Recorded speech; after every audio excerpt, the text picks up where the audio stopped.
Dans la partie d'échecs que sont livrés Pep Guardiola et Carlo Ancelotti, les entraîneurs de City et du Real en quart de finale retour de Ligue des Champions, c'est l'Italien qui a fini par mettre mat l'Espagnol, gardant ainsi la main sur son disciple désigné.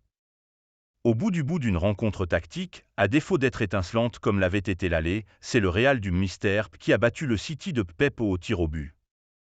Le mystère n'a pas menti, Pep Guardiola peut rester tranquille, je ne ferai pas de magie demain ou avait-il affirmé, sourire aux lèvres, la veille d'une rencontre censée départager deux des meilleurs techniciens de la planète. Il est resté fidèle à la tactique qui sied le mieux à son équipe, une défense compacte, pratiquement insubmersible au service de flèches offensives, Vinicius et Rodrigo, capables d'exploiter les moindres miettes laissées par leurs adversaires.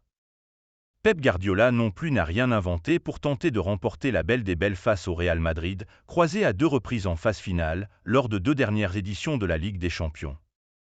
Le tempétueux Catalan, intenable comme à son habitude, quand son homologue italien restait impassible quelle que soit l'intensité de la rencontre, a demandé à ses joueurs d'accaparer le ballon, d'exercer sur le Real un pressing incessant et de multiplier ainsi les assauts sur le but d'Andriy Lunin, le gardien ukrainien de Madrid, remplaçant de Thibaut Courtois blessé de longue durée. Guardiola se fracasse sur la défense madrilène. Longtemps, le plan établi par Guardiola s'est fracassé sur la défense déployée par Ancelotti, De Bruyne, Grealish, Foden et allant à plus forte raison, ne parvenant jamais à prendre le dessus sur Rudiger, Nacho et consorts. Alors que Pep s'est creusé les méninges et a fait rentrer Jérémy Doku.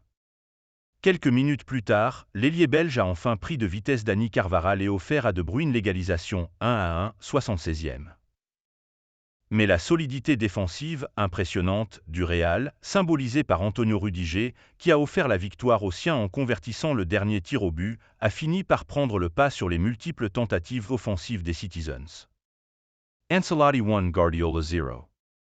La victoire sur le fil des Espagnols sur les Anglais permet à Ancelotti de prendre sa revanche sur Guardiola qu'il avait sèchement battu l'an passé en demi-finale à l'Etihad Stadium, 4-0.